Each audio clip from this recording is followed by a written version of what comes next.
I was 13 the first time I understood how thin that line really was, between the kind of mischief that made you laugh and the kind that could have killed you.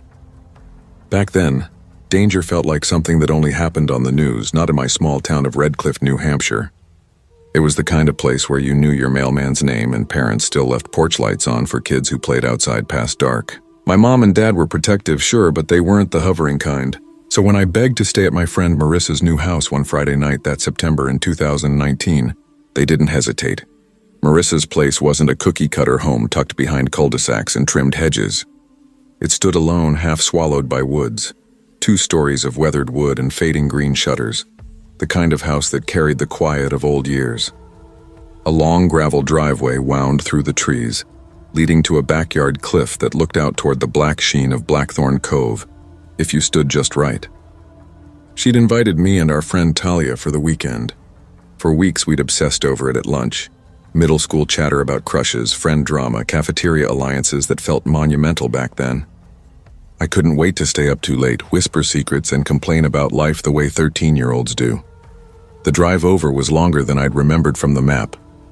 My mom gripped the wheel through the twisting back roads where trees crowded the shoulders and no streetlights dared to reach. The silence between us was thick enough that I could hear the hum of the tires, even my own breath.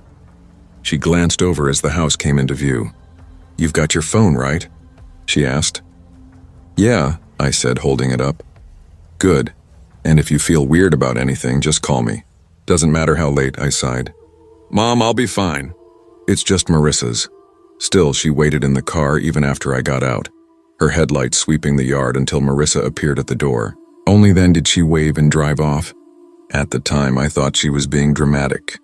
Now, I'm not so sure she didn't sense something I couldn't yet name. Up close, Marissa's house felt older than I'd imagined. The porch moaned beneath my sneakers, and the windows caught nothing but black forest reflections. Inside, though, it was warm in that still moving-in way.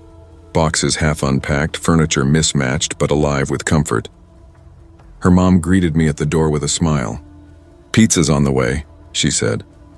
Talia was already sprawled across a nest of blankets on the living room floor. "Finally," she said, tossing a pillow at me. "We thought you got lost," I laughed. "My mom drives like a grandma," Marissa grinned. "Don't blame her. My mom says there are coyotes and moose out here. I wouldn't speed either." We built our little camp in the living room, tossing pillows and blankets until it looked like a soft explosion. When the pizza came, we devoured it with greasy fingers, Marissa's phone blasting music that bounced off the half-bare walls. For hours, it felt like any other Friday night. Truth or dare, TikToks, gossip about who was mad at who that week. But by the time the clock edged past 11, that electric, restless quiet settled over us. The kind that always comes before a bad idea. "Let's go for a walk," Talia said suddenly. "Just down the road." 10 minutes, Marissa hesitated. "I don't know. My mom might say no." "Ask her," Talia said. "It's not like we're sneaking out." To our surprise, Marissa's mom didn't argue. She only said, "Stay on the road. Don't wander off and don't take too long." The night air was colder than I expected when we stepped outside. The gravel road stretched ahead in a pale ribbon, swallowed by pines that blocked the stars. The air smelled damp and faintly of salt, the sea wind crawling in from Blackthorn Cove. Our flashlights carved small, trembling circles in the dark, the rest swallowed by forest silence. At first, it was fun. We laughed too loud, daring each other to sprint ahead, whispering made-up ghost stories just to feel the thrill of scaring ourselves. But 10 minutes in, the laughter thinned. Because we weren't alone. I saw him first, a man walking toward us from the opposite side of the road. At first, I told myself it was nothing. People walked at night sometimes, but something about him felt wrong. He wore a thick padded jacket, the kind for January snow, but it was nearly 60 degrees and sweat slicked my neck under my hoodie. His hood was pulled low, hiding his face completely. We passed him in silence. The smell hit us before anything else, a rank, sour stench like meat left to rot in the sun. My stomach lurched. "Oh my God," Marissa whispered. "What is that?"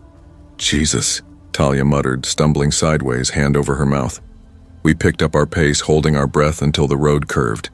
Behind us, the night swallowed the sound of his footsteps, or maybe they'd stopped. Talia broke first, darting to the tree line and dry heaving. "Let's just go back," I said, my voice shaking more than I meant it to. "Seriously." I don't like this. Everyone agreed instantly, but turning back meant passing him again. The thought alone made my skin crawl. When we glanced over our shoulders, he wasn't heading the other way anymore. He was behind us now, following. Our footsteps quickened. Gravel crackled under our sneakers like breaking bones. I tried to breathe quietly, but my chest felt too tight, my pulse hammering in my ears. "Is he?" Marissa whispered. "Yes," I hissed. We picked up speed. So did he. The rhythm of his steps matched ours, growing louder, faster. "Run!" Talia screamed. We bolted. My lungs burned. The air felt sharp, wet, alive with panic. I glanced back once, just once, and saw him sprinting full tilt, arms pumping hard, the faint light from my flashlight glinting off something metallic in his hand. "A knife, go, go," I shouted, my voice breaking. We tore down the road, our screams shredding the silence, and then as suddenly as he charged, he stopped. Just stood there, motionless, watching. His outline lingered against the tree line, that faceless silhouette burned into my vision like a scar. We didn't stop running until Marissa's porch came into view. We stumbled inside, slammed the door, locked every bolt, and collapsed in a shaking heap on the floor. None of us dared wake her parents. We were too afraid they wouldn't believe us, or worse, that they'd scold us for sneaking out. Without saying it out loud, we made a pact we'd keep quiet. Just for tonight. But the night wasn't done with us. It was close to 2 a.m. by the time the trembling stopped enough for us to put on a movie. Something scary, which for some reason felt safer than silence. The house overlooked Blackthorn Cove, its entire backside lined with wide glass windows that caught the moonlight like mirrors. Marissa had warned us that deer sometimes wandered right up to them after dark, so when I heard soft, deliberate footsteps just beyond the glass, I tried to tell myself that's what it was, probably deer, I thought. Probably I pressed my face close to the window, nothing, just darkness thick as ink. "I swear I heard something," I whispered. "Probably deer," Marissa murmured, eyes still on the screen. I wanted to believe her. God, I wanted to. But my stomach twisted like something inside me already knew the truth. The hours dragged. By 3, both of them were asleep. I wasn't. Every creak of the house felt personal, like the old wood was warning me. Moonlight shimmered over the water below the cliff, and that's when I saw it. A flicker of movement between the trees.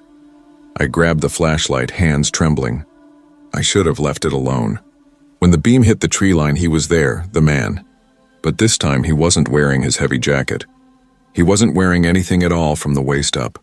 His pale chest gleamed under the light, ribs visible, skin slick with sweat or something worse. My throat closed. I dropped the flashlight, the sound too loud in the stillness. "Marissa." "Talia, wake up." Talia stirred, voice groggy. What is it?" "Look out there."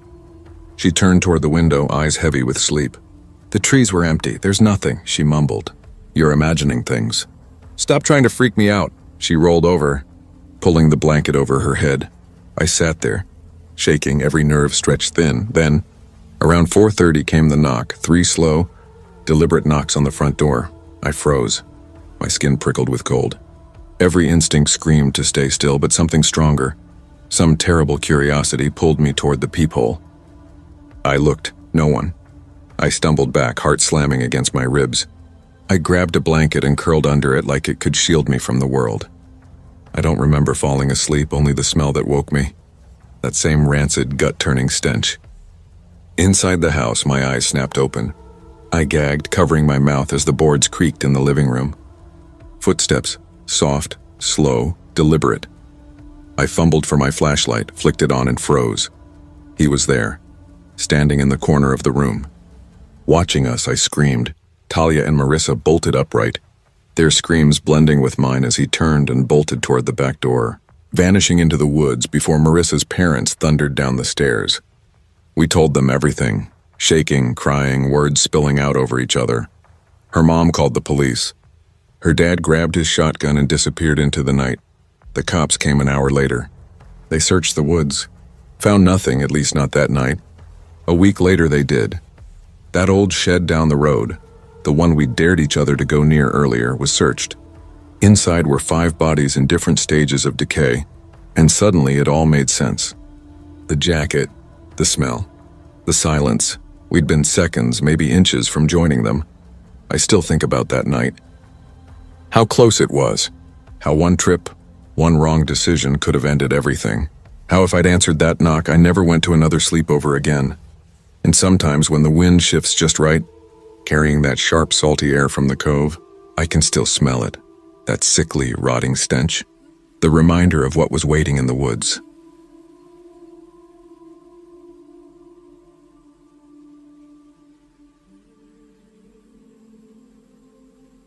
I never thought one night could change how I looked at my childhood, my friendships, or what it meant to feel safe in someone else's home.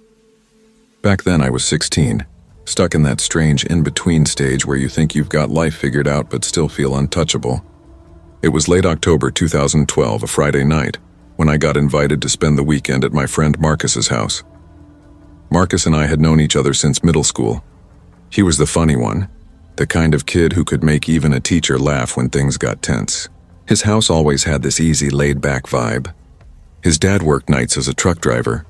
His mom was a nurse who traveled for shifts in other towns, which meant fewer rules later nights and the kind of reckless freedom teenagers crave. My parents were stricter. Overnight plans were rare. But they liked Marcus, thought he was responsible. If they'd known what was about to happen, they'd have never let me walk out that door. The night started simple enough. I tossed a few things into a duffel, hoodie, toothbrush, phone charger, a couple snacks, and walked the 15 minutes to his place. He lived in a quiet neighborhood outside Portland, Oregon, one of those half-finished developments where some homes looked warm and lived in, while others sat abandoned. Windows dark, frames bare, construction frozen mid-dream. When I got there, Marcus and our other friend Ethan were already setting up for the night. Ethan was quieter, more observant. He had these sharp green eyes that missed nothing. I liked having him around. He steadied Marcus's chaos.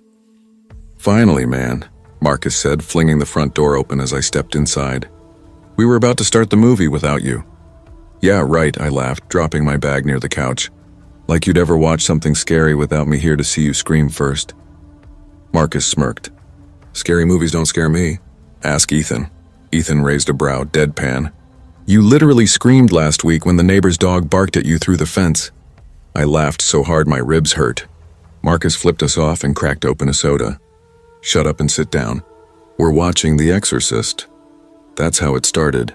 Pizza boxes spread across the table. Soda cans lined up like trophies. The TV's glow casting pale light across our faces while shadows danced along the walls. Marcus's house wasn't creepy, not on its own.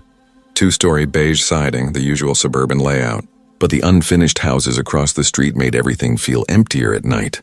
The living room window faced directly toward one of them. A skeleton of wood and drywall half-built like a body without skin. When the curtains were open, you could see it perfectly from the couch. I didn't think much of it then, but Ethan kept glancing toward that window whenever the movie went quiet. "You good?" I asked during a lull, noticing the way his eyes lingered. He shrugged. "Just thought I saw someone over there earlier." "Probably nothing." Marcus waved him off. "Dude, nobody lives there. It's been empty for years." "Don't get in his head, Alex." "That's me, Alex. I brushed it off too.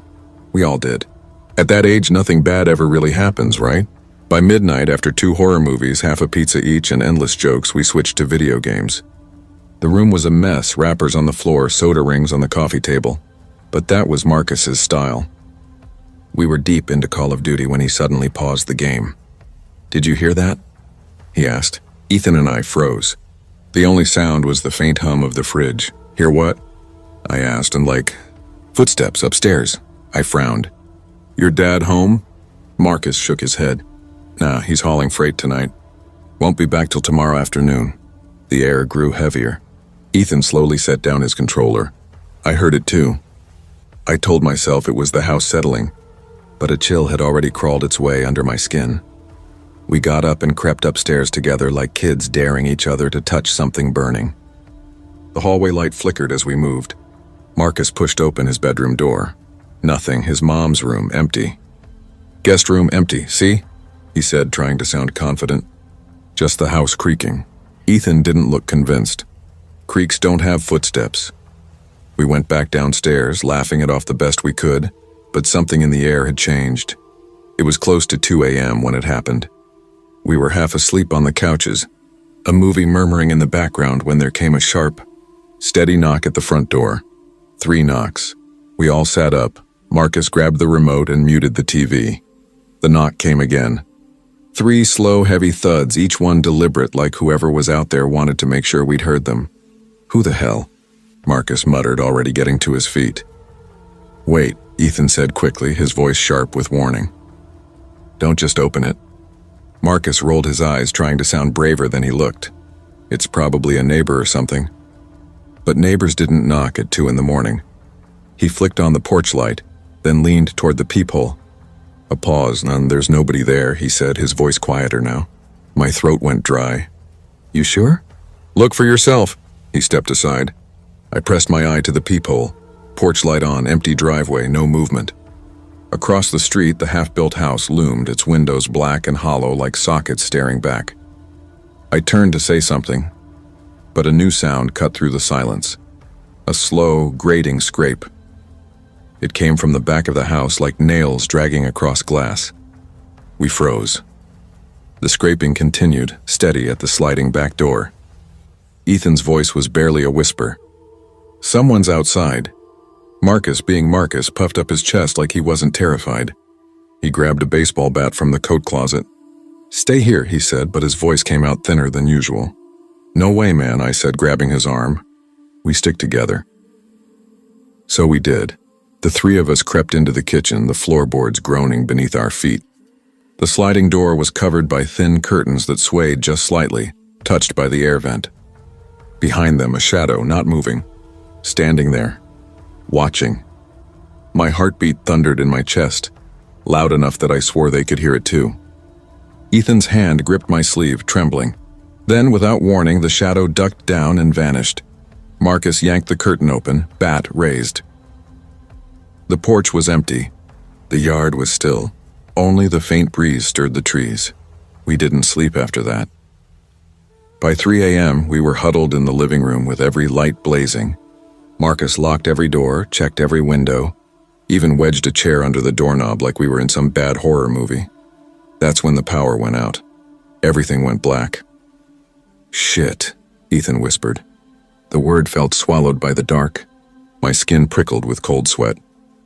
Then came the sound we'd been dreading. Footsteps. This time, inside the house. Slow, deliberate, coming from upstairs. Marcus gripped the bat so tight his knuckles went bone white. "This isn't funny," he yelled, his voice cracking in the dark. The footsteps kept coming, one slow creak at a time, down the stairs. We didn't move. We didn't even breathe. And then from the stairwell's shadows he appeared. A man. Short, burly, dressed in black. His eyes caught the faint spill of moonlight through the window, yellow, almost glowing. In his hand gleamed a long hunting knife. For a heartbeat, everything stopped. None of us moved. The air itself froze. Then he smiled. "I knew there were 3 of you," he rasped, voice dry as gravel. 3 heads are better than 1. Red cell's best. We didn't even understand at first until his gaze locked on Marcus. Red-haired Marcus. The man lunged. Marcus swung the bat hard, the crack echoing through the house as it smashed against the man's arm. The knife clattered to the floor. Instinct took over. I dove for it, my body moving before my mind caught up. The man roared and slammed Marcus into the wall. "Run!" Ethan shouted, his voice breaking. But I couldn't. I grabbed the knife, turned, and when the man came at me again, I drove the blade upward with everything I had. Every ounce of fear, of rage, of disbelief. The metal slid into his chest. His breath hitched. He staggered back, eyes wide, gasping like an animal. Then he fell. The thud was sickening. Blood spread fast, soaking into the carpet. For a moment, the only sound was our breathing, ragged, uneven, real. Marcus slid down the wall, trembling, blood on his shirt. Ethan stood frozen, pale as chalk. I stared at my hands, slick with blood, the knife still clenched between them. "I killed him," I whispered, the words tasting foreign. We called the police, voices tripping over each other. When they arrived, the man was already gone, dead before they checked his pulse. Later, the cops told us he'd been on a spree, targeting red-haired boys across the state. Marcus would have been next. Maybe all of us. My parents pulled me out of school for a week. I barely slept. When I did, I dreamed of yellow eyes glinting in the dark. Marcus never joked the same way again. Ethan grew quiet, withdrawn. And me? I still can't sit through a sleepover without checking every lock, every window, every shadow. People talk about ghost stories and urban legends, but nothing compares to hearing real footsteps in a house you thought was safe. Nothing compares to looking death in the eyes and realizing he chose your friend first.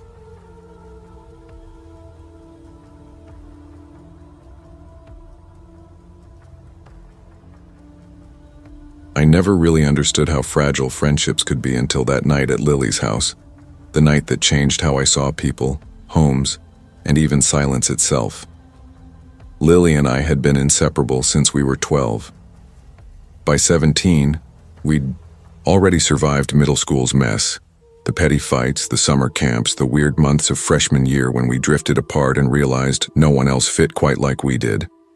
Lily was the kind of friend who always had a plan. Concerts, late-night drives, horror marathons, anything that felt like an adventure. I was the careful one, the voice of reason. But when Lily smiled, when she got that spark in her eyes, I followed. Being with her felt safe, even when it shouldn't have. It was a Friday evening in early autumn when she invited me for a sleepover at her new place. Her parents had just moved from their cramped downtown apartment into a 2-story house on the edge of Maplewood, a quiet, almost storybook town about 30 minutes from mine. I remember feeling excited. Lily had spent the whole week texting about how creepy the house felt at night, how the floorboards groaned, how the shadows stretched weirdly down the hallways. She said it was perfect for horror movies. I figured she was just hyping it up, but part of me was curious. Her parents were spending the weekend in Chicago visiting her aunt, which meant we'd have the whole house to ourselves. At 17, that kind of freedom was intoxicating. No curfews, no rules, no one to tell us to turn down the music. Just us, junk food, bad movies, and the kind of endless, sleepy conversations that only happen when the rest of the world feels far away. When I got there around 6, I could already hear the music blasting through the open windows. Lily was in the living room, her blonde hair twisted into a messy bun, bare feet sliding across the hardwood floor as she danced with a slice of pizza in one hand. "You're late," she teased, grinning as she grabbed the bag of chips from under my arm. "I had to convince my mom I wouldn't burn the house down," I said, dropping my backpack by the couch. "She doesn't trust you," Lily said. "She doesn't trust us," I corrected. That made her laugh, loud and careless. The house was bigger than I'd imagined. Wide hallways stretched into dim corners, and the old wooden floors creaked under every step. The staircase curved elegantly, up to the second floor, the kind you'd expect to see in an old black and white movie. Lily's bedroom was upstairs, but she insisted we stay in the living room. "The couch is massive," she said, "and the TV's perfect for horror night." By 8, the coffee table was a chaotic sprawl of pizza boxes and soda cans, and The Conjuring flickered across the screen. Halfway through, Lily suddenly hit pause.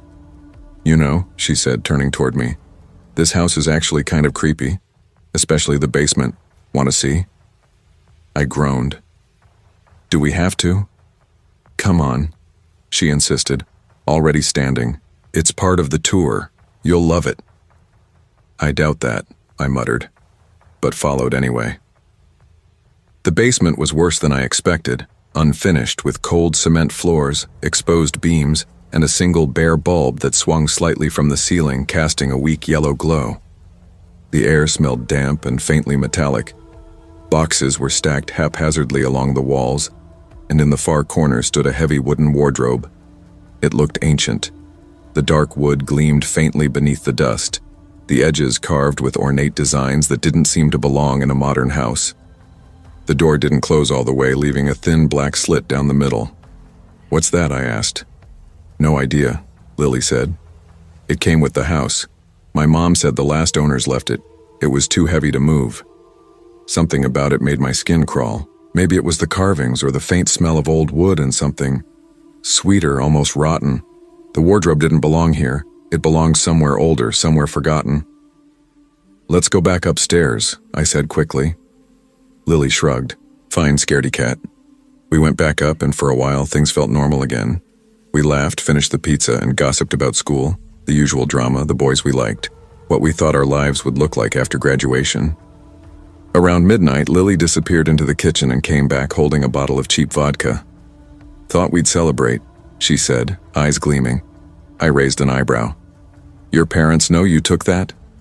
"They won't miss it." We weren't big drinkers, but we passed the bottle back and forth, taking small sips and chasing them with soda. It burned all the way down, made our cheeks warm and our laughter louder. The living room felt softer, fuzzier, like the whole world had blurred just a little. After a while, Lily leaned back against the couch, twirling a strand of hair. "Truth or dare," she said suddenly. "Oh God." I rolled my eyes. "Fine. Truth." "Boring." She grinned. Then, after a pause, she looked at me seriously. "Do you think my house is haunted?" I let out a shaky laugh. "That's not a real question. Answer it." I hesitated, my voice dropping. "I mean, yeah, it feels weird, especially the basement." Her grin widened. "Exactly."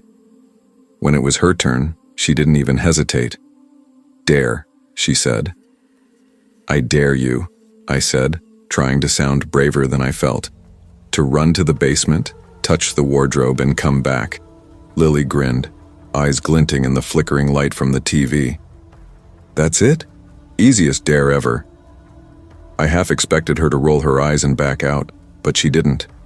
She grabbed the flashlight off the coffee table, clicked it on with a confident snap, and sprinted toward the basement door. Her footsteps thudded down the stairs, echoing through the floorboards. Then, nothing. The silence stretched. I sat on the couch, listening, waiting. The only sound was the faint hum of the refrigerator and the ticking of the clock on the wall. After a full minute, I called out, "Lily?" No answer. I tried to laugh, tried to tell myself she was hiding down there, waiting to jump out and scare me, but my voice came out thin, unconvincing. "Lily, come on.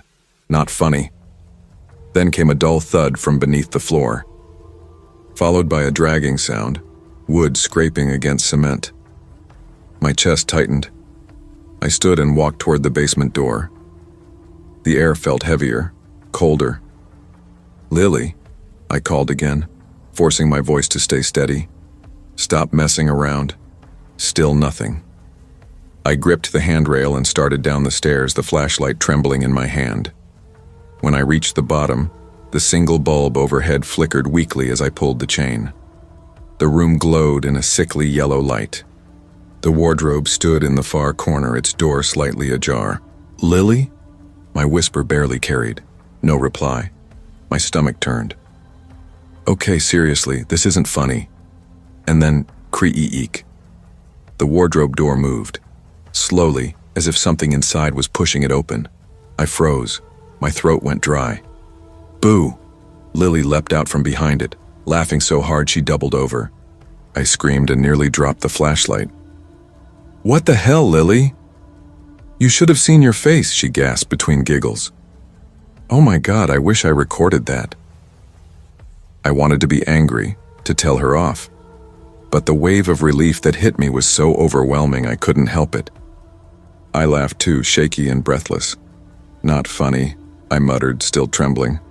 "Totally funny," she said, slinging her arm around me as we went back upstairs. But the unease didn't fade. It hung in the air, clinging to the corners of the room like a shadow that refused to leave. By 2 a.m, the TV was still on, but we were half asleep on the couch, the empty vodka bottle rolling across the carpet.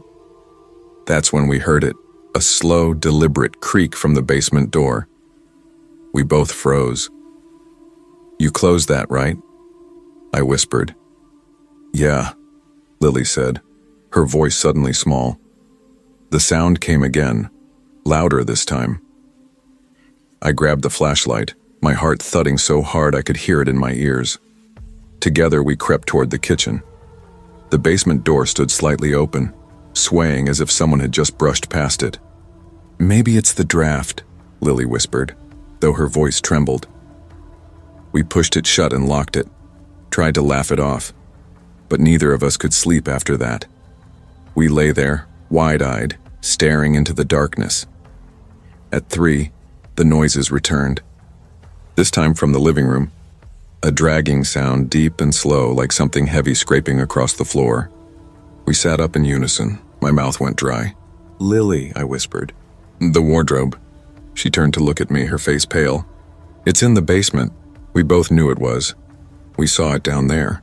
But when Lily reached over and flicked on the lamp, I felt my stomach twist. It was there. The wardrobe stood against the far wall of the living room. Its dark wood gleamed faintly in the lamplight. The carved doors were shut tight. "That's not possible," Lily whispered. We didn't move, didn't breathe. The air felt charged, electric, like the moment before a storm. Then, with an almost gentle click, the wardrobe door began to open. Something stepped out. Not a ghost, not in the storybook sense. This was worse. A tall, thin figure unfolded from the shadows, its movements jerky and wrong, like a puppet being dragged by invisible strings. Its skin was stretched too tight over its bones. Its head tilted to one side in a way no living neck should bend. Where its eyes should have been, there were only hollow sockets, empty, but somehow staring right at us. Lily's grip tightened around my arm, her nails digging into my skin. "Run!" she hissed. We bolted. Up the stairs, hearts pounding, breath ragged. I slammed the bedroom door and shoved a chair under the handle. Lily fumbled with her phone, no service. The bars flickered, then vanished. Below us, the sound came again. Drag. Scrape, slow, heavy, relentless. It was moving the wardrobe again. Then, footsteps. Uneven, dragging steps on the stairs. We pressed ourselves against the wall, clinging to each other. The footsteps stopped just outside the door. Knock, knock, knock. Then silence. We didn't move. Didn't speak. The night stretched endlessly until the first light of dawn seeped through the curtains. When we finally dared to open the door, the hallway was empty. The house was still. No wardrobe. No scratches on the floor. No proof it had ever been there. When Lily's parents returned that evening, we told them everything. They laughed it off, said we'd had too much to drink, that we'd scared ourselves. Maybe they wanted to believe that. But a week later, Lily called me, her voice breaking over the line. "The wardrobe," she whispered. "It's back. In my room this time." That was the last time I ever went to her house. Within a month, her family moved away. No explanation, no goodbye. The house still stands on the edge of Maplewood, windows dark, empty. Sometimes I drive past it, and through the upstairs window I swear I see a tall shadow watching. Lily disappeared not long after. No calls, no messages. She deleted everything, social media, her number, gone. But sometimes when the night is too still and the house too quiet, I hear it. A faint creak, and I can't help but wonder if the wardrobe found its way to me.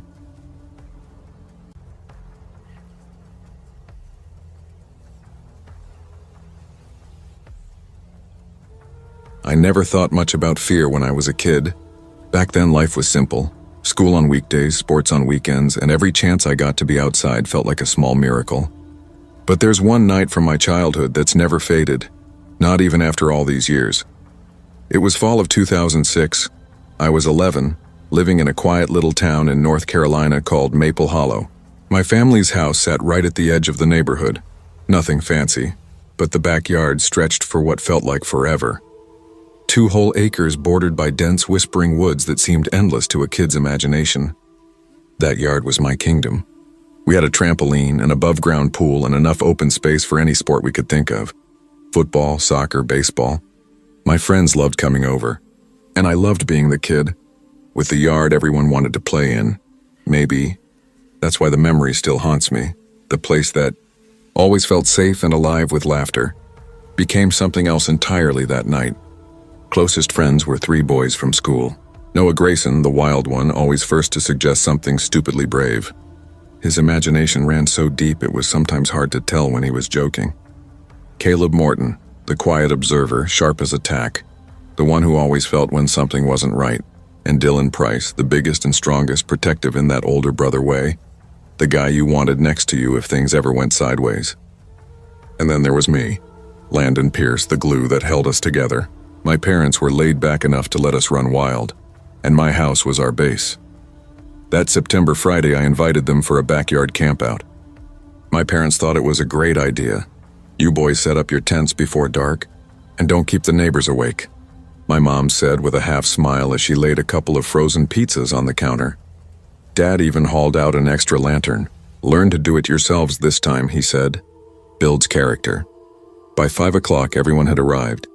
The air had that crisp early autumn bite to it, and the yard glowed gold in the sinking sun. We pitched 2 tents, Noah and me in one, Caleb and Dylan in the other, then played until sweat glued our shirts to our backs. Soccer, then baseball, then anything that burned energy. When Mom called us in, the pizzas had just come out of the oven. Cheese bubbling, the smell filling the kitchen. "Best part of sleepovers," Noah said, talking with his mouth full. "Pizza without parents forcing salad first." "Speak for yourself," Dylan grinned. "My mom still cuts up carrot sticks no matter what we're eating."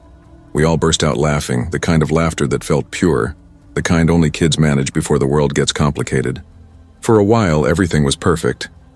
But when the sun slid behind the tree line and the yard lights flicked on, the whole atmosphere changed.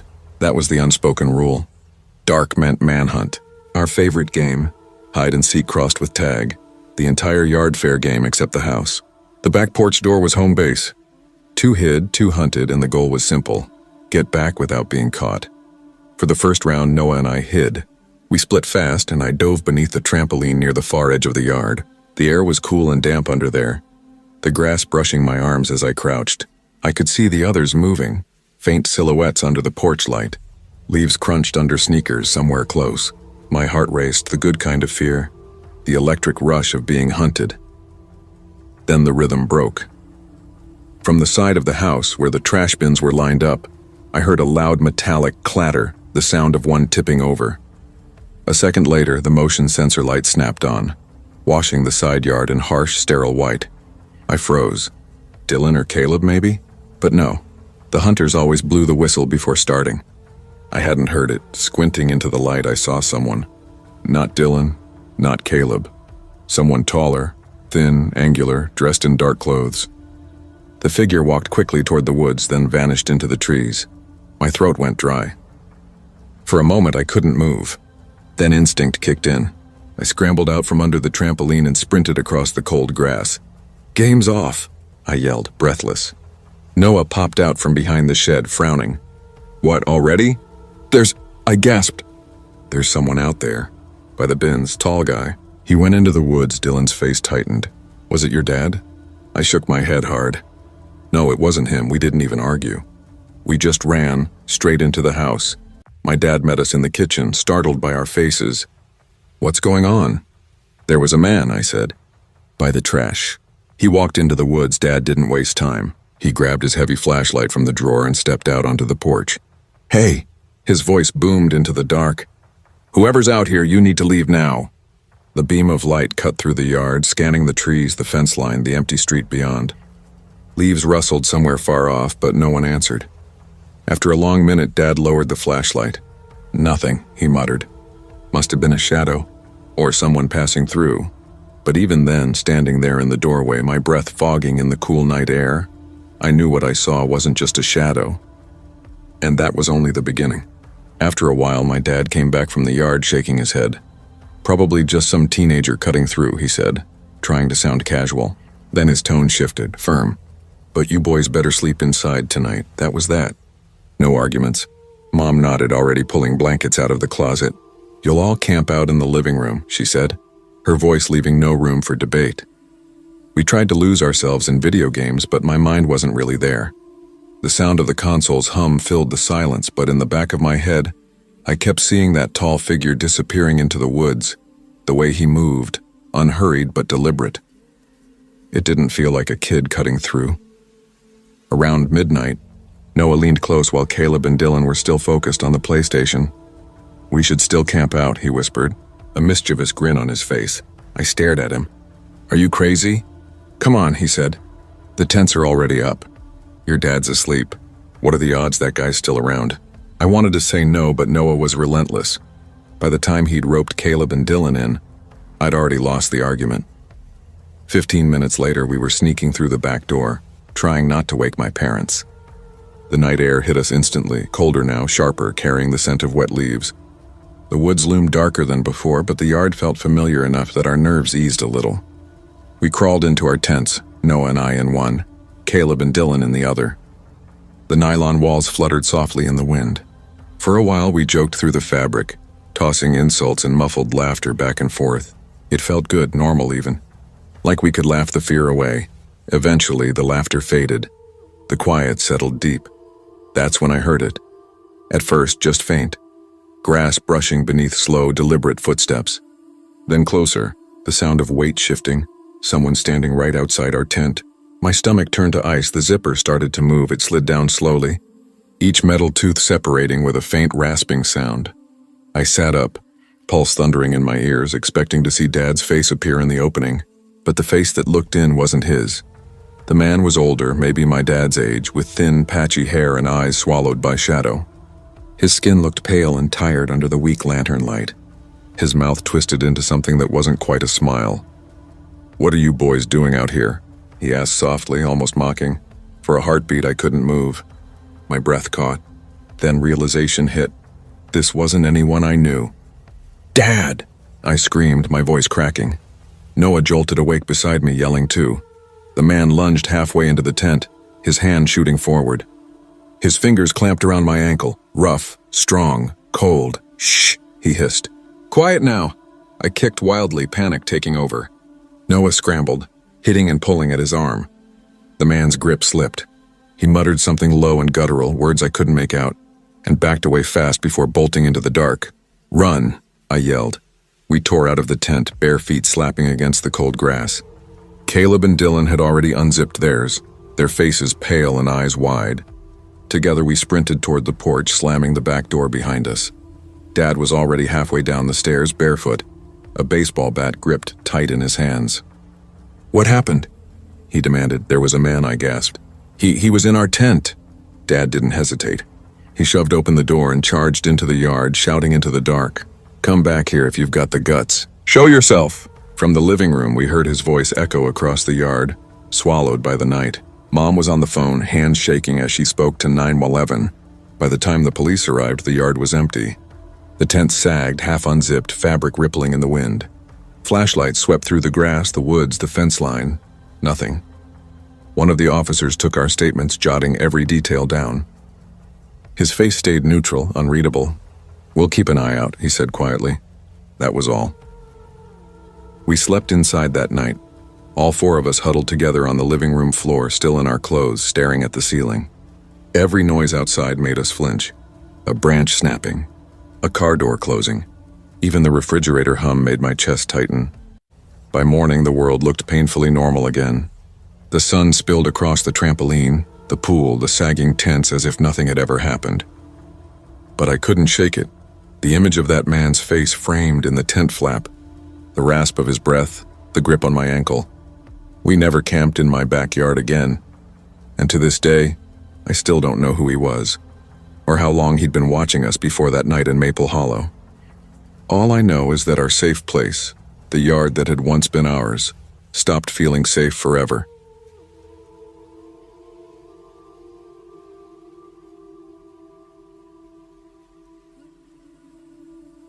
I never thought much about superstition or ghosts growing up. My parents weren't religious, and we weren't the kind of family that swapped campfire legends or binged ghost hunting shows with the lights off.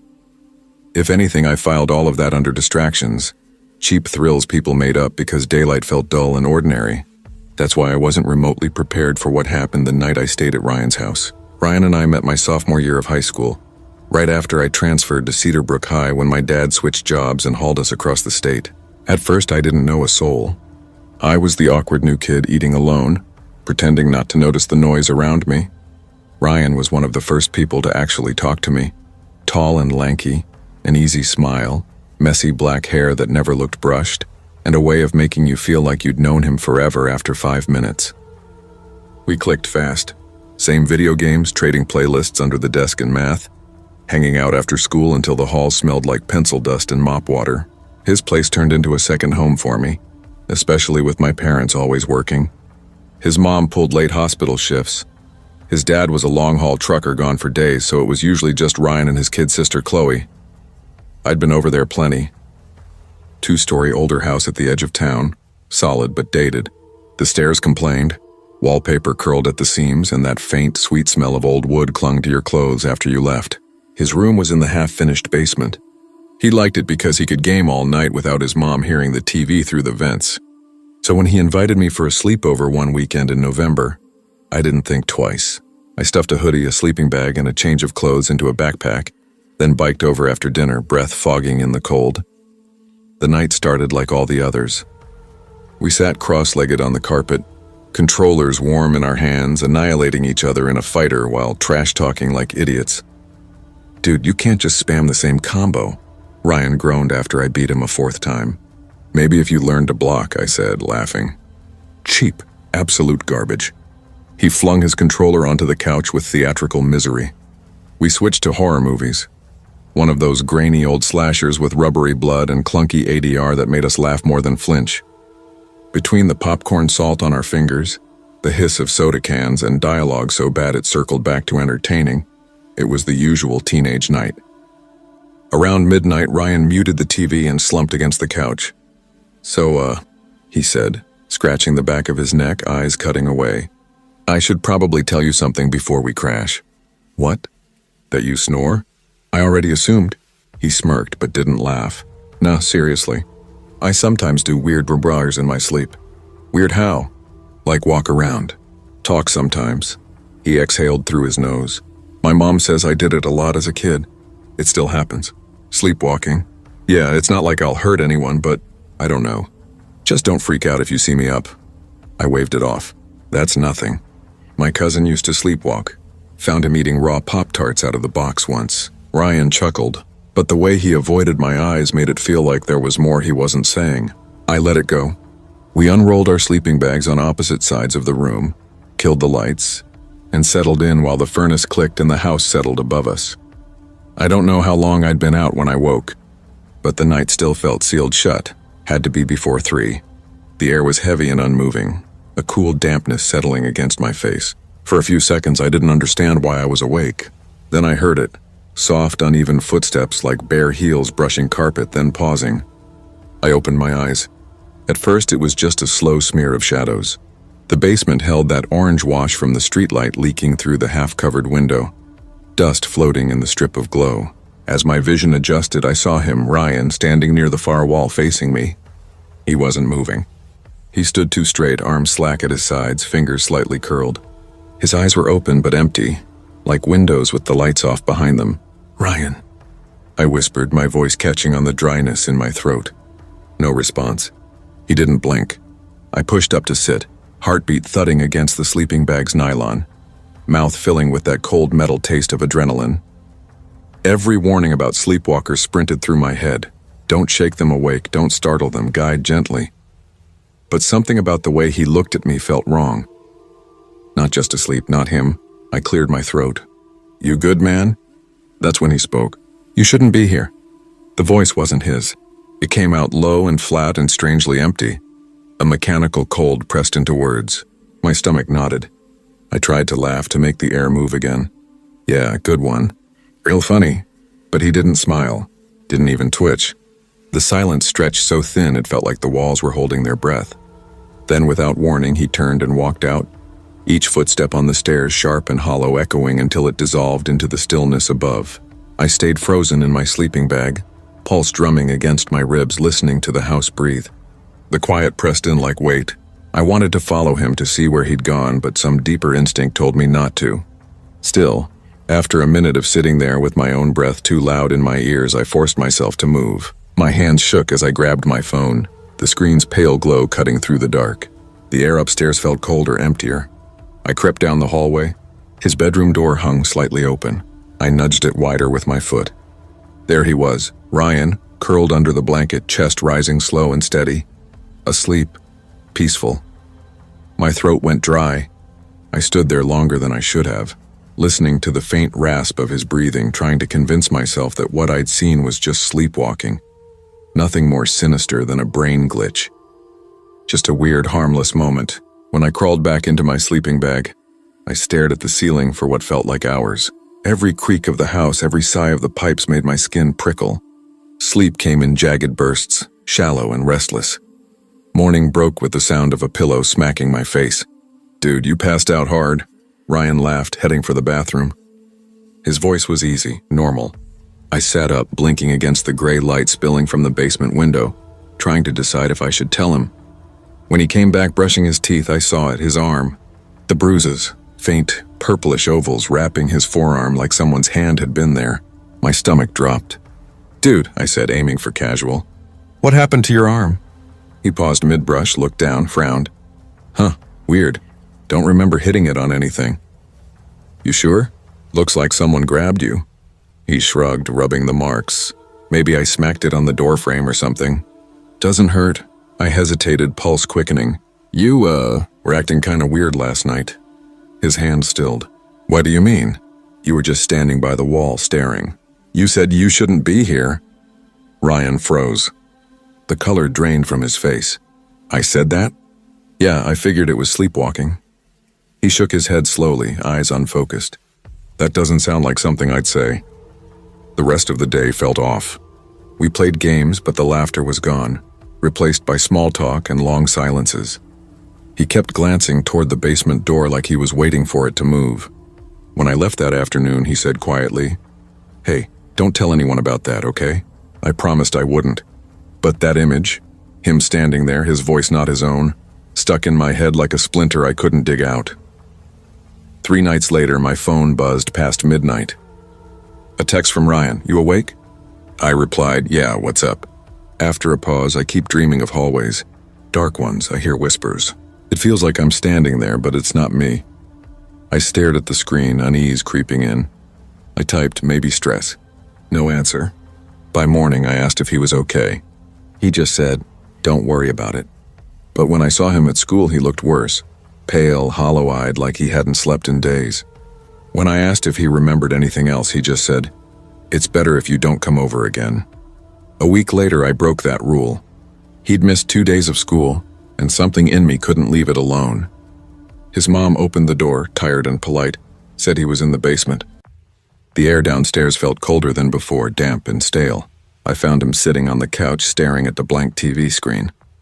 Ryan. He turned his head like it took effort. His eyes were bloodshot, the skin beneath them shadowed. You shouldn't be here, he whispered. This time it wasn't flat, it was terrified. Before I could move, his whole body jerked like something invisible had yanked him from inside. His arm slammed into the couch, bruises blooming under his skin as he gasped, clutching his face, eyes wide with pain. What the hell is going on? I shouted, stepping forward. Tears welled in his eyes.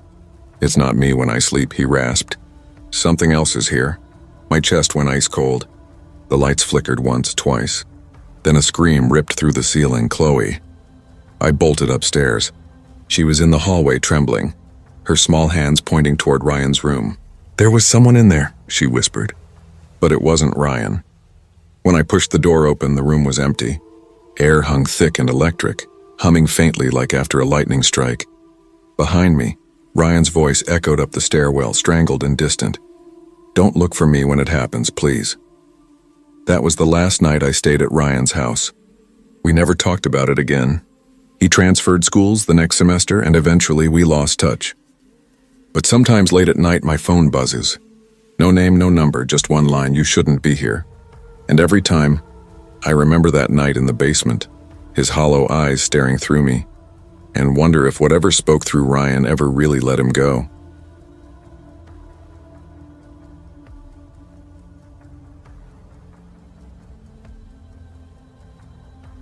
I never thought sleepovers could leave scars that last a lifetime. At 16, I figured those nights were behind me. Something that belonged to childhood along with candy, video games, and bragging about who could stay up the latest. By high school, nobody did that anymore. We had cars, curfews, parties, not sleeping bags and microwaved popcorn. So when Jacob texted me on a random Wednesday asking if I wanted to crash at his place that Friday, I actually laughed out loud. Jacob, sleepover this weekend? Me, sleepover? Dude, we're not 12 anymore, he replied a few seconds later. Jacob, just us. Like old times, that last line gave me pause. I could almost hear his voice. Calm, hesitant, the same tone he used when asking a serious question. Jacob wasn't the type to mess around. If he asked, he meant it. I stared at the screen, thumb hovering. Me, your parents cool with that? Jacob, they won't be home. Going to visit my aunt. It'll be chill. Something about it felt off, but I said yes anyway. Maybe it was guilt. Jacob and I had drifted apart since middle school. I'd found louder friends, the kind who filled every silence. He stayed quieter, a shadow on the edge of group photos. But whenever we did hang out, it always felt like no time had passed at all. Looking back now, I wish I'd made an excuse. Friday night, my mom drove me out after dinner. Jacob's place was 20 minutes outside town, down a narrow 2-lane road that carved through walls of pine and oak. The further we went, the fewer lights there were until the darkness pressed against the windows. When we finally turned onto his gravel driveway, the sun had already drowned behind the trees. The world was this deep, grainy blue, the kind of half-light that makes everything look like an old photograph. The farmhouse appeared at the end of the drive, tall, narrow, its siding bleached to a tired gray. A single porch light swung in the wind, throwing a shaky halo across the steps. I remembered coming here once for his 10th birthday. Even then, it had felt too big, too still. "Call me if you need anything," Mom said, hand on the wheel, her breath fogging the window. "Yeah," I muttered, grabbing my backpack. My throat felt tight. Before I even knocked, the front door creaked open. Jacob stood there, tall and lean, dark hair falling into his eyes like always. He smiled faintly and stepped back. "Man, I thought you weren't going to show." "Your driveway's like a horror movie set," I said, forcing a laugh. "Pretty sure something was watching me from the trees." He smirked. "Welcome to the middle of nowhere." Inside, the house was warmer, but it had this heavy old smell. Wood, dust, maybe a hint of metal underneath, like coins rubbed between fingers. The furniture looked solid but tired. The ceilings arched higher than seemed natural, swallowing sound. Every step made the floorboards creak softly, like the house was breathing.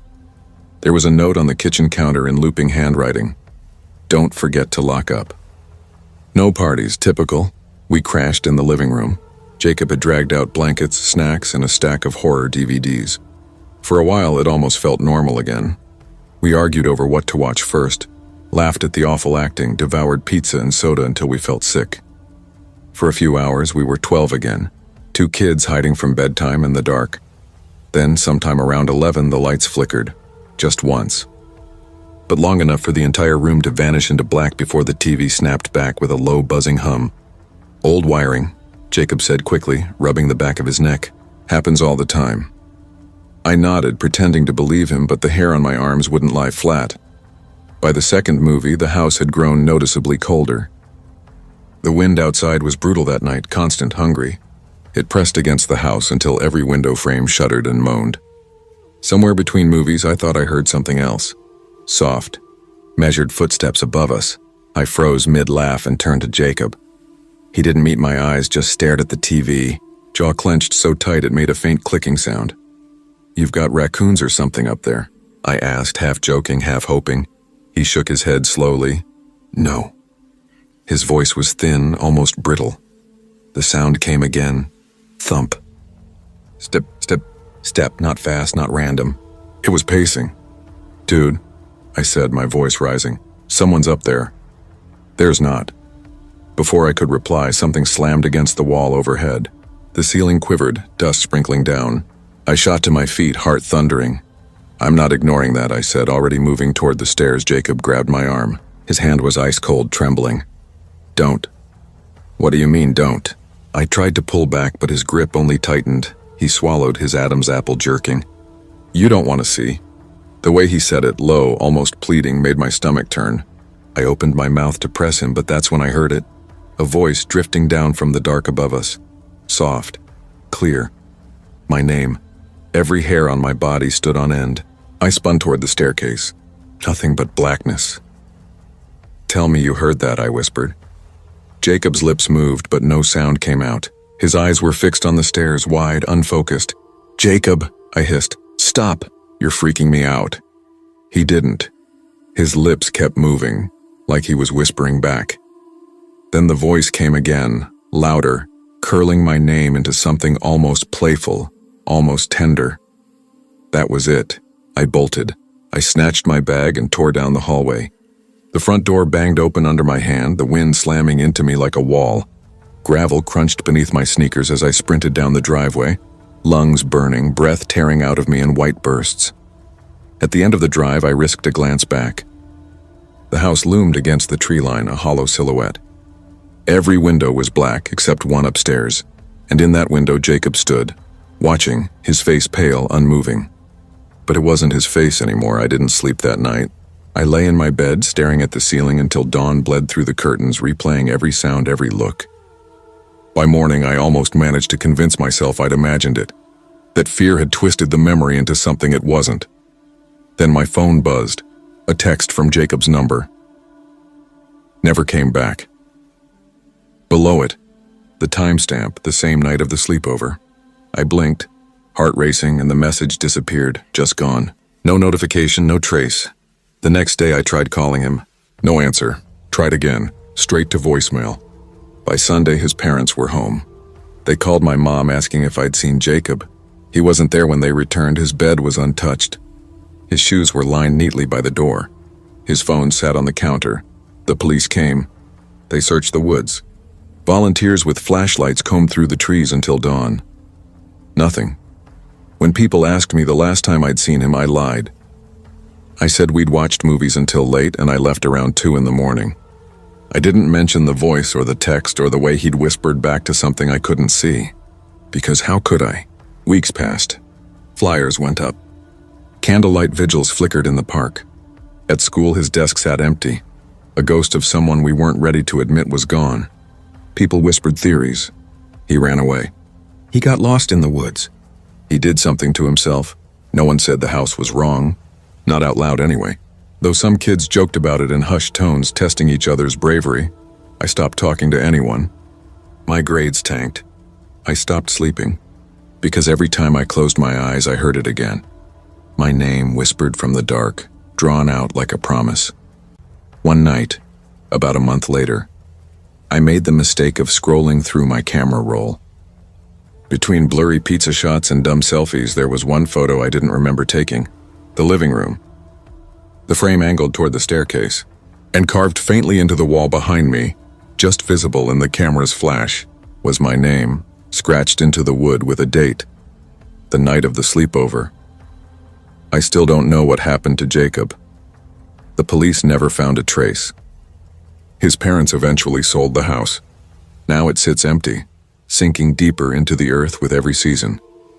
Kids dare each other to run up to the porch, but most never make it past the driveway. Sometimes I do. I stand at the edge of the trees and stare up at that same window. And every time I swear I see him there, watching, waiting, like he's still whispering my name, like he's still waiting for me to come back.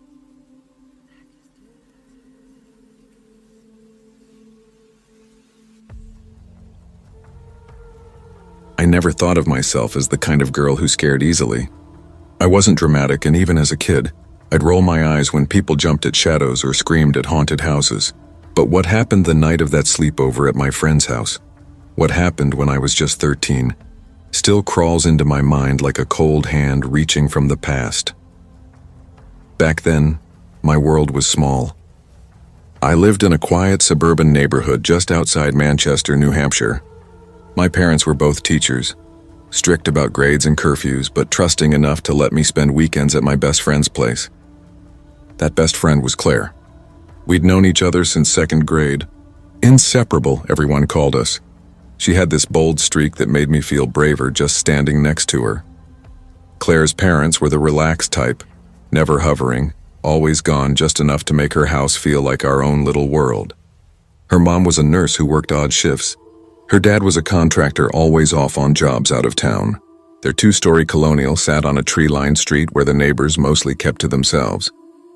The house was beautiful, but it always felt a little too big, too quiet when the adults were gone. That night, though, we saw it as freedom. It was late October, right before Halloween. The air outside had that crisp bite that said winter was on its way. Claire had invited 2 other girls from school, Rachel, who lived for horror movies, and Emily, the quieter one, the kind who laughed nervously at ghost stories but still wanted to be part of the fun. The basement was our territory. Not creepy, just comfortably worn.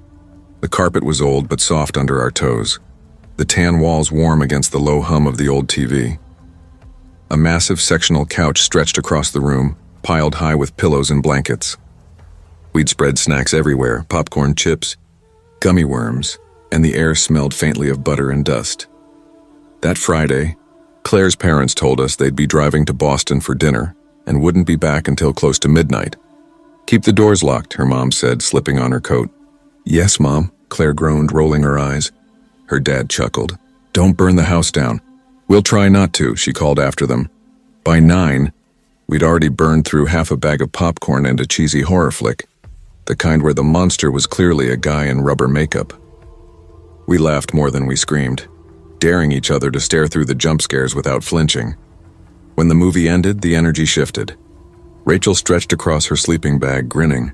"All right, we've officially run out of dumb movies." "You know what that means?" Claire smirked. "Please don't say ghost stories." "Oh, here we go," Emily groaned, tugging her blanket tight around her shoulders. "Don't act like you don't love it," Claire teased. "You're the one who asked if I knew any real ones about this town." "I did not," Emily protested, her cheeks pink. "Yes, you did," Claire shot back, laughing. I shook my head. "Fine, but we're keeping one light on. I'm not sitting in total darkness." "Deal," Rachel said, reaching over to dim the lamp in the corner until the room glowed amber. The shadows stretched long against the walls, the corners seeming deeper than before.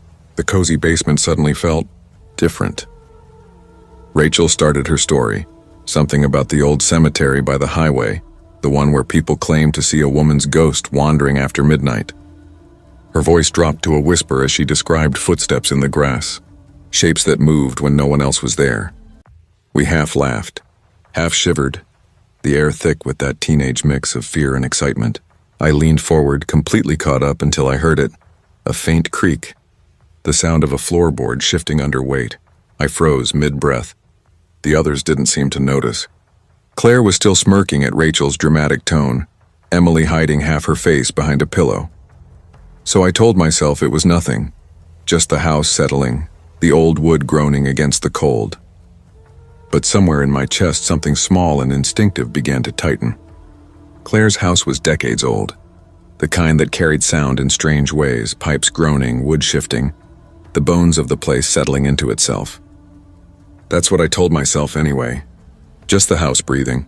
We kept going with our stories, layering one over another, voices dipping low and dramatic. But about half an hour later, the sound came again, louder this time. A sharp groan from directly above us, like weight pressing down on old boards. We all froze. Rachel's eyes flicked to the ceiling. Emily's fingers clenched her blanket, pulling it up to her chin. Claire forced a shaky laugh.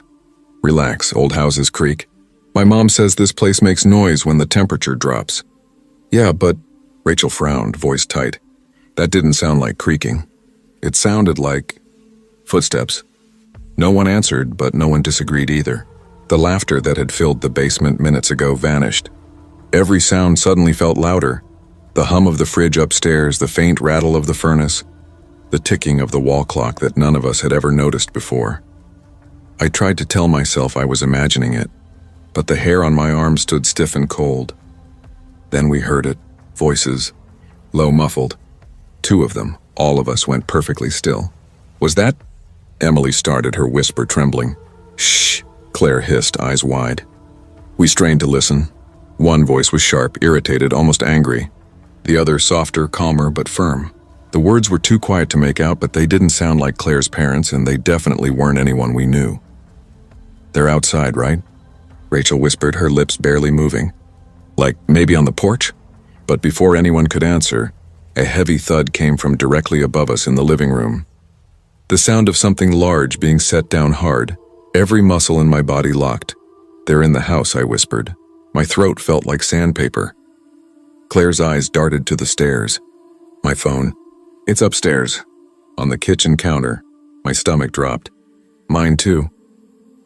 We'd all tossed them there when we came in, wanting a night without distractions. Stupid. So stupid. Emily whimpered, and Rachel quickly pressed a hand over her mouth. The footsteps started then, slow, deliberate, moving from room to room above us. We huddled tighter on the couch, gripping each other's arms so hard it hurt. My heartbeat was a drum in my ears. Every step from above sent a pulse of panic through me. Another creak, then a muffled curse word. "They're looking for something," Rachel mouthed. We heard drawers open, chairs scrape, the clatter of something metal on tile. They weren't just walking. They were searching. And then, 3 sharp knocks. The sound rattled the front door. We all jumped. The voices upstairs went silent. Another knock. Louder this time. Rachel's face lit up with desperate hope. "It's the cops," she whispered. "Someone must have called." "Shh," Claire snapped, clutching my arm. Her nails dug into my skin. We listened, every nerve stretched to breaking.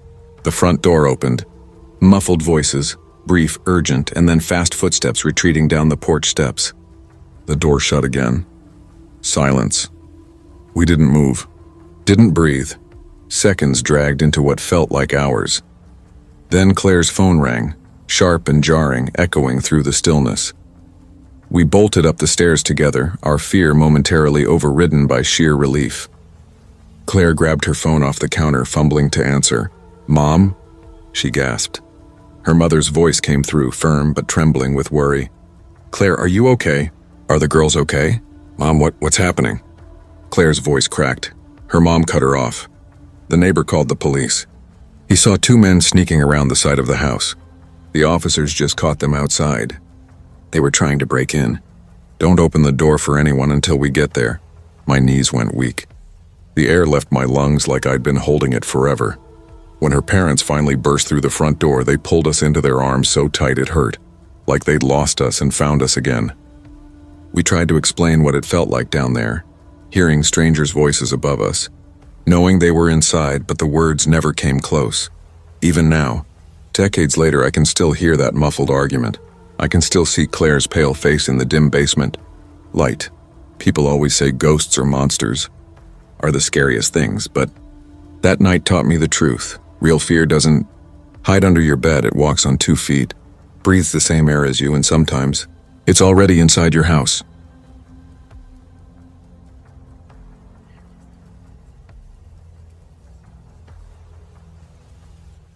I was 13 the first time I stayed over at my friend Caleb's house, and even before stepping inside, something about the place made my stomach tighten.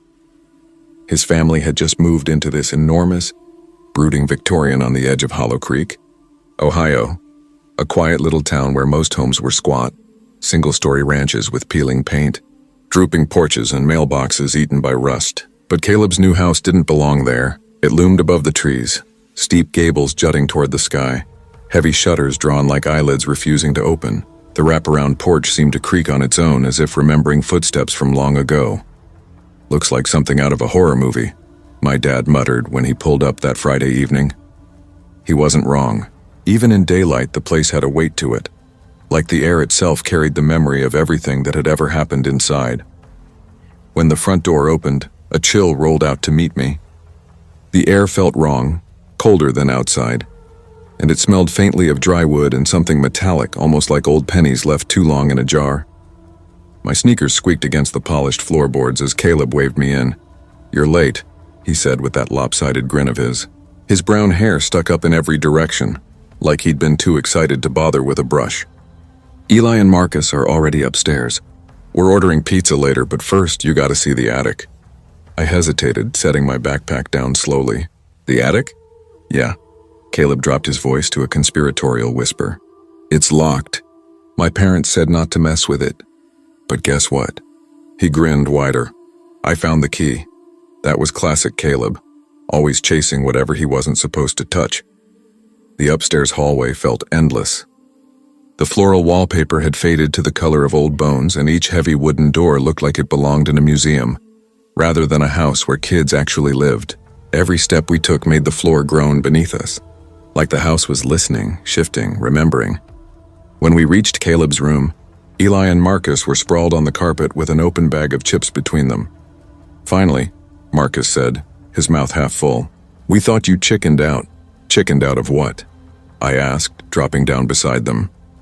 Caleb grinned and held up something shiny between his fingers. An old-fashioned brass key, heavy and ornate, the kind that belonged in some castle door rather than a family home. "The attic," he said simply. Eli sat up, frowning. "Dude, your parents said not to mess with it." Caleb shrugged, casual, but his eyes glinted with mischief. They don't even go up there. I don't think they've been inside since we moved in. Don't you want to see what's in it? Eli and Marcus exchanged a look that hovered between nervousness and thrill. Marcus smirked first. Yeah, all right. Let's do it. My stomach tightened into a hard knot. I wanted to say no, to make up an excuse, fake a headache, anything. But the thought of being the only one who backed out made my throat dry. We waited until Caleb's parents went to bed. The house seemed to sink into silence, the kind that swells until even your breathing sounds too loud. Every floorboard creaked like a warning. We crept down the hall, flashlights off, hearts pounding in sync. The attic door waited at the very end. A darker, older thing than the rest, its wood scarred with deep scratches and a tarnished handle dulled by time. Caleb slid the key into the lock. The click echoed down the hallway, sharp and metallic, louder than it had any right to be. When he pushed the door open, a wall of air hit us. It reeked of dust, mildew, and something faintly sour, something that didn't belong to any normal house. Caleb flicked on his flashlight. The thin beam carved through the dark, revealing the attic's vast, sloping space. It was larger than I'd imagined, the ceiling pressing low on both sides and the floor crowded with shapes under yellowed sheets. Furniture, boxes, old trunks, like the house had swallowed decades whole and never digested them. We stepped inside slowly. Dust hung thick as fog, clinging to my throat, coating my tongue. My sneakers crunched over bits of plaster scattered across the floor. This is kinda creepy, Eli whispered, voice barely more than breath. Caleb swung the flashlight toward the far wall, and that's when we saw it. A mask. It hung alone on a nail, perfectly centered between the wooden beams. Carved from dark wood, long and narrow, its hollow eyes stared back at us, and across its face stretched a thin, impossible grin. The paint was chipped and faded, but the expression stayed sharp, too sharp. It wasn't just carved. It watched like it knew something we didn't. Whoa, Marcus muttered, leaning in. That's creepy as hell. My stomach tightened. The mask didn't feel like decoration. It felt placed like it had been waiting. Caleb gave a shaky laugh. Probably just something the old owners left behind. Yeah? Then why hang it up like that? Eli asked quietly, his eyes flicking toward the nail in the wall. None of us answered. We didn't stay long.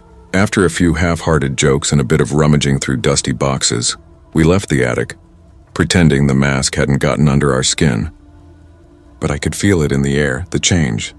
It was heavier, like the house itself had taken a slow, deep breath after being disturbed. Back in Caleb's room, we tried to drown it out with junk food and horror movies. The glow from the TV flickered across our faces as we laughed too loud at scenes that weren't funny. Caleb was quieter than usual, chewing absently on a slice of pizza, his eyes unfocused. Eli kept glancing at the hallway every few minutes. Marcus was the only one who seemed fine, laughing, quoting lines from the movie like nothing had happened. By 2 a.m, we were done. The adrenaline had drained away, leaving only exhaustion. Caleb's room was big enough for all of us. He took the bed, and the rest of us laid our sleeping bags across the carpet. The silence that settled over the house was absolute, the kind that presses against your ears until you can hear your own heartbeat. I lay there staring up at the ceiling, tracing cracks in the plaster with my eyes, listening to the soft rustle of blankets as the others drifted off. Then tap, tap, tap. At first I told myself it was nothing. Old houses creak, pipes knock, floors settle. But this wasn't random. It was rhythmic, intentional, like fingertips drumming gently on wood. I held my breath. Tap, tap, tapped it closer this time. Then silence. I rolled onto my side, forcing a small laugh in my head, trying to convince myself it was the wind, a tree branch, anything ordinary. But then came that crawling sensation, the prickling heat along the back of my neck, the kind you get when you know someone's watching. I opened my eyes, slowly, and saw it. A figure stood in the corner, tall, still, wearing the mask. Its hollow eyes seemed to shimmer faintly, catching just enough light to look alive. The crooked grin stretched impossibly wide, mocking, patient. I couldn't move, couldn't breathe. My chest felt crushed under invisible weight. I tried to scream, to make a sound, but nothing came. My throat locked up like I'd swallowed ice. Then Caleb stirred in his bed, mumbling something incoherent in his sleep. And just like that, the figure flickered. A ripple in the dark, then gone. I didn't sleep after that. I just lay there, eyes locked on that corner, heartbeat pounding so hard it hurt. Every creak of the house made me flinch. Every shadow looked wrong. When sunlight finally seeped through the blinds, the corner was empty, just peeling wallpaper and a heap of clothes. Over breakfast, I told them. My voice sounded small even to me. Marcus laughed, shaking his head. Dude, you were half asleep. You imagined it. Eli didn't laugh. He looked pale, his eyes distant. I felt like someone was in the room too, he whispered. Caleb didn't say a word for a while. Then finally, in a low voice that didn't sound like him, he said, Sometimes I feel it watching me when I'm in here. I thought it was just in my head. Before I left that morning, we went back up to the attic. None of us really knew why. Maybe we just needed to see it again to make it ordinary. The mask was still there, exactly where we'd left it, hanging from the nail. But in daylight, the grin looked even sharper. None of us touched it. Caleb locked the door, pocketed the key, and we swore never to talk about it again. Still, I dream about it sometimes, the hollow eyes, the tapping, that grin waiting in the dark, and some nights, when I wake in my own room, I swear I hear that same soft tap. Tap, tap, closer than it should be.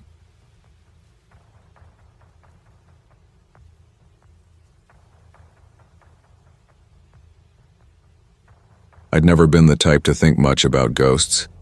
Honestly, I always figured that kind of thing belonged in movies or whispered campfire stories. Something that lived in the dark corners of imagination, not real life. But that sleepover at my friend Daniel's house when I was 13, it's the one night that still makes me question everything I thought I knew about what's real and what isn't. Even now, years later, I can recall every sound, every flicker of light, every creeping moment of fear that made me feel like I was slipping out of reality's grip. Daniel and I had been best friends since 4th grade. He'd just moved into our neighborhood back then, and we bonded instantly over video games and our mutual hatred for math homework. By middle school, we were practically glued together, switching houses every other weekend. I knew his parents, his little sister, even their golden retriever, Max. We'd had sleepovers before, but this one was different. It was the first one in his family's new house. His dad had just gotten a promotion, something to do with sales or management. I never paid much attention, and they finally upgraded to a bigger place. When Daniel first told me, I imagined some shiny modern home with huge windows, a perfect lawn, maybe a flat screen in every room. But when his mom picked me up that Friday evening and pulled into the driveway, my stomach sank. The house wasn't modern. Not even close. It was old, the kind of old that carries a weight. The shutters were peeling, the porch sagged in the middle, and every corner seemed to lean just slightly the wrong way. This place is huge, I said, forcing a grin as I slung my backpack over my shoulder. Daniel smirked. Yeah, it's great during the day, but at night, you'll see. He wasn't wrong. The house sat on a wide lot at the edge of town, surrounded by giant oak trees that swallowed most of the light before it could even hit the yard. The branches loomed overhead like twisted arms, and even though it was still early evening, the whole property already felt like dusk. His mom mentioned it had belonged to some retired professor before they bought it, a man who'd passed away a few years ago. We got it for a steal, she said cheerfully as we carried my things inside. I nodded, pretending not to notice how the air felt colder the deeper we went. To me, it was the kind of house people whispered about in small towns, the kind where something lingered. Inside was worse. The wooden floors groaned with every step. The wallpaper was faded and yellowed, curling at the edges. The doors were thick, heavy things with brass knobs that clanked when you shut them, echoing down the hall. Half the rooms still had boxes piled against the walls because they hadn't finished unpacking yet. We set up camp in the living room. His parents ordered pizza, and we devoured it between rounds of Halo, surrounded by empty soda cans, chip bags, and a growing mountain of candy wrappers. By the time the clock hit 9, his little sister Emma had gone upstairs to bed, and his parents weren't far behind. The house grew quieter, and the air felt heavier, like it was listening. We were sprawled on the floor when Daniel suddenly turned down the volume and said, "You ever been up in the attic yet?" I frowned. "No, why?" He leaned closer, voice dropping. "There's some weird stuff up there. Old trunks, mirrors, boxes full of junk. My dad says most of it came with the house. He hasn't gone through it all yet. I let out a shaky laugh. So, it's just storage. Daniel grinned in that way he always did right before he dared me to do something stupid. Bet you wouldn't stay up there alone for 10 minutes. I groaned. Seriously, we're doing dares now? Come on, man, he said, eyes glinting. Don't tell me you're scared. It's just an attic. What's the worst that could happen? I wanted to say no. Every part of me did. But the way he was looking at me, the mix of challenge and amusement, I knew he wouldn't drop it. I forced a shrug. Fine, 10 minutes. No big deal. We waited until the house settled into complete stillness. No footsteps upstairs. No pipes shifting. Just the faint hum of the refrigerator and the ticking clock above the mantel. Then Daniel stood, motioning for me to follow him. We crept into the upstairs hallway.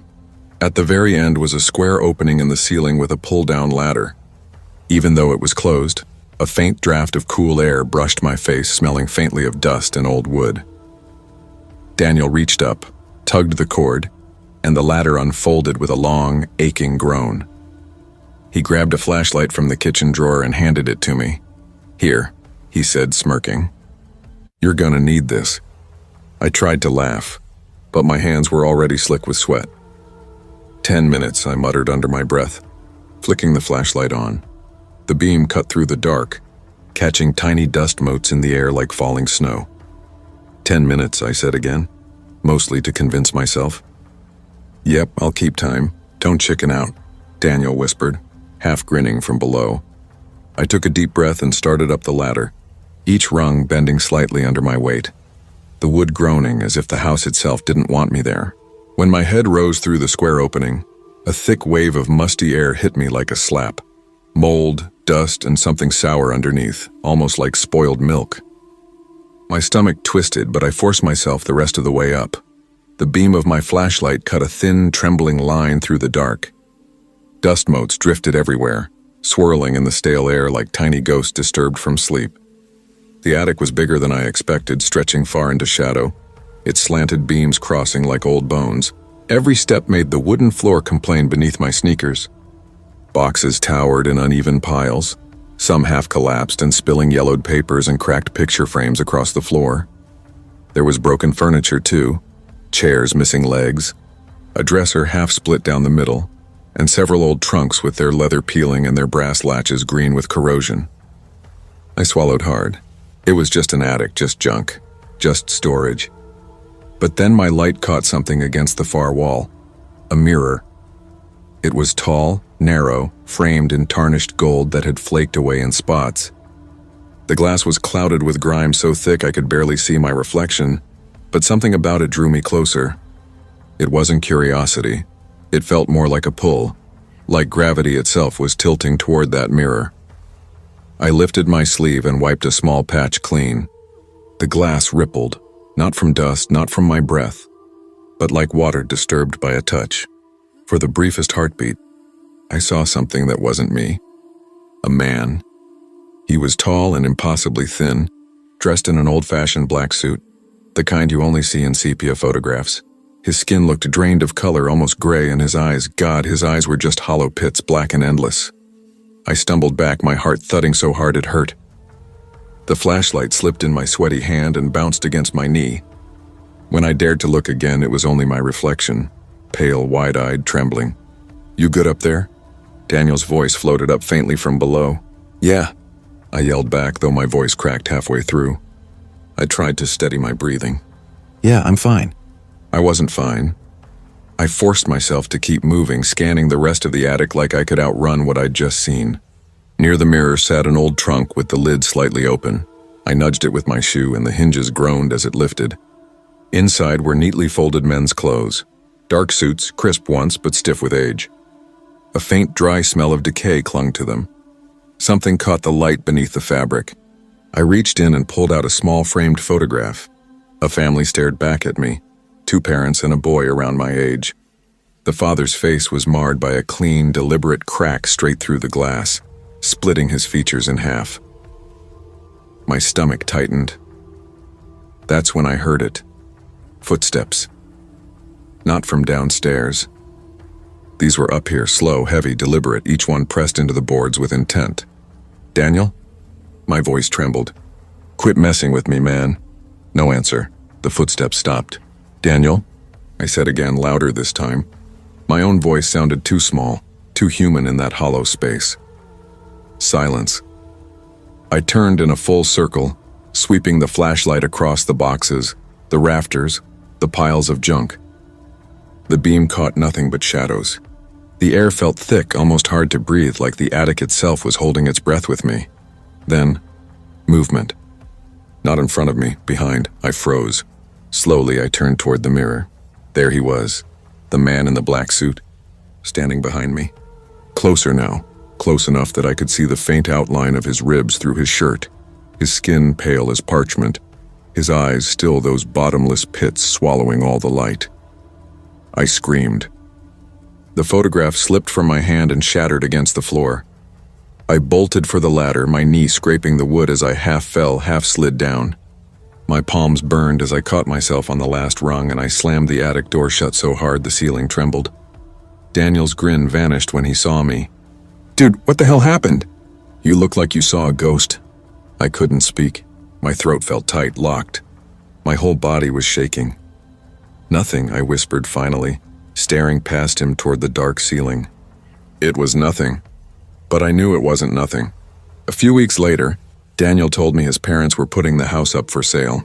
His mom, he said, had started waking up in the middle of the night, swearing she heard footsteps pacing upstairs.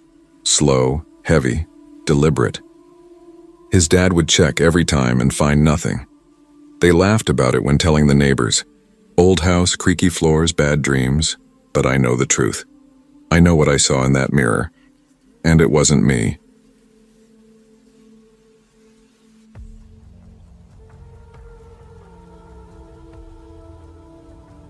I never imagined one weekend could change how I saw people.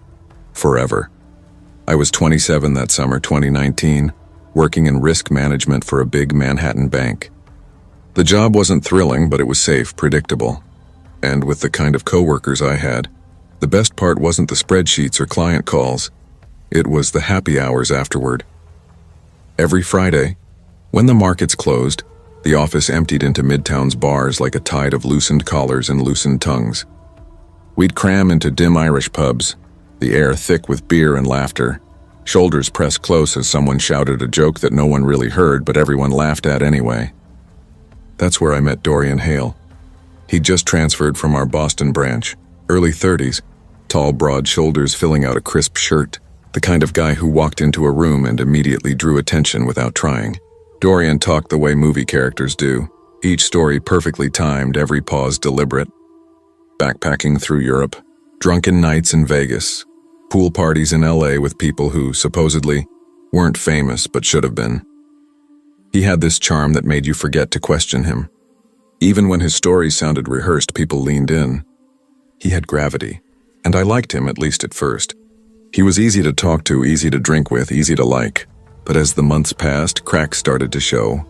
Sometimes the details in his stories shifted. Cities swapped, names changed. Once he bragged about a girlfriend whose description matched a woman from a perfume ad. I began to see him differently. Still entertaining, but hollow somehow, like an actor who never leaves character. Still, he was fun to have around, and in that world, sometimes fun was enough. That summer, Dorian invited me to his family's condo in Clearwater Beach, Florida. "Come down with us," he said one Thursday evening, half-drunk, grin wide. "My mom's place, right on the water. Me, my sister, a few beers, actual sunlight. Better than roasting in this damn city." It sounded harmless, and when I asked if my younger brother Caleb could tag along, he was 20, home from college, bored out of his mind, Dorian didn't hesitate. "Of course, man. More the merrier." We flew out the next week. The moment we stepped off the plane in Tampa, the air hit like a wet blanket, thick, heavy, clinging. Caleb groaned beside me. "Jesus, how do people breathe in this?" "Air soup," I muttered, wiping sweat from my forehead. Waiting outside the terminal was Dorian's younger sister, Lyra. She pulled up in a faded silver Jeep Cherokee, its leather seats cracked and sticky from the heat. She looked nothing like Dorian, dark shoulder-length hair tucked behind thick round glasses, Vintage Talking Heads t-shirt, chipped black nail polish. There was something sharp but distant about her, like she'd rather be anywhere else. "Hey," she said flatly, giving us a quick half-smile before going back to scrolling her phone as we loaded our bags. The ride across the causeway was mostly quiet, aside from Dorian's occasional bursts of commentary about palm trees and that Florida smell. The condo was nicer than I expected. 3 bedrooms, white tile floors cool underfoot, a balcony overlooking the Gulf where the water shimmered like glass. The furniture looked like a page from a coastal living catalog. Light wood, blue cushions, seashell accents. Dorian and Lyra each took their rooms, so Caleb and I shared one. "If I meet a girl, you're stuck on the couch," I joked. Caleb rolled his eyes. "Yeah, sure, man. Good luck with that." Since we'd landed too late for the beach, Dorian suggested hitting the strip of bars. The crowd was older, retirees in pastel polos, women in sundresses, but the vibe was easygoing, humid, slow. Or at least it was until Dorian started drinking.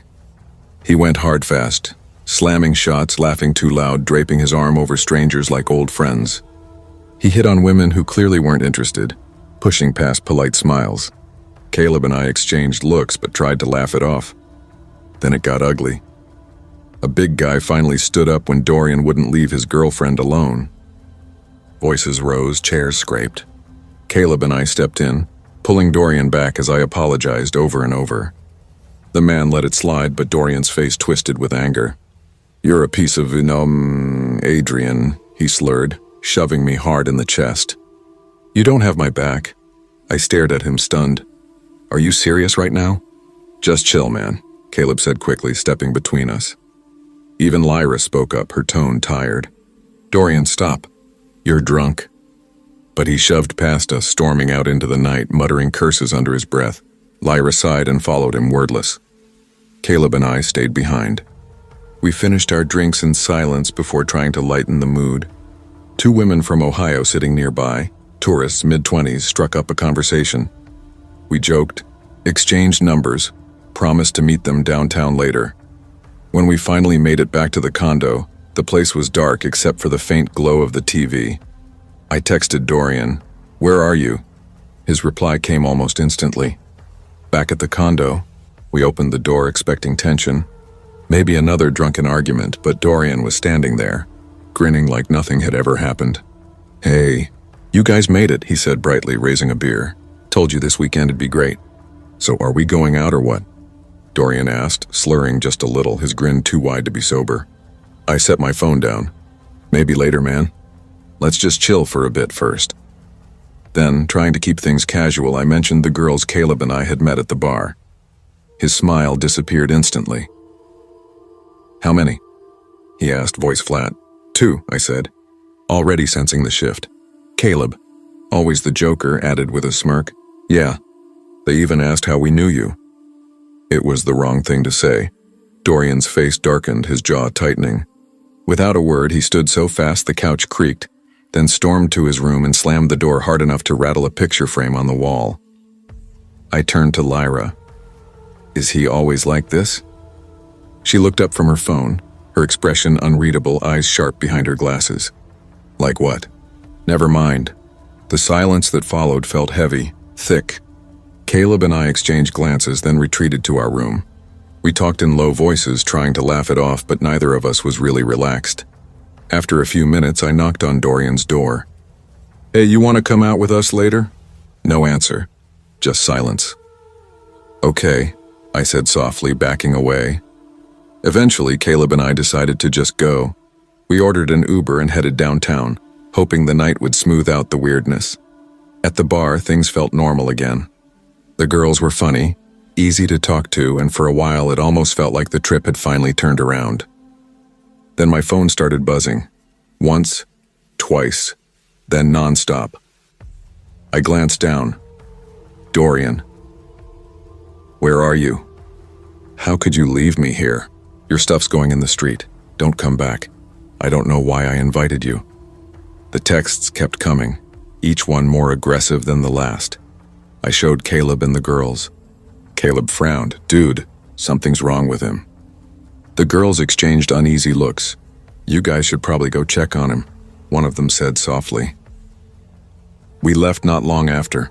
The Uber ride back felt tense, the kind of silence that hums in your bones. When we walked into the condo, all the lights were off. Only the faint glow from the street lamps bled through the blinds.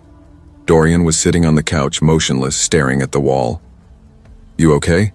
I asked cautiously. He turned his head slowly toward me, his eyes unfocused. "Yeah," he said quietly. Then, almost under his breath, "Hope you had fun." Before I could respond, he stood, walked to his room, and shut the door without another word. Caleb exhaled. "Man, this dude's not right." We tried to laugh it off, went to bed, but I couldn't sleep. The air felt too still, too tense. Then came the sound. Footsteps. Slow, deliberate, crossing the wooden floor outside our room. They stopped right in front of our door. I held my breath. "He's standing right there," I whispered. "I know," Caleb whispered back. We stayed frozen, barely breathing. 5 full minutes crawled by. Then finally the footsteps moved away. A few seconds later we heard him again, talking.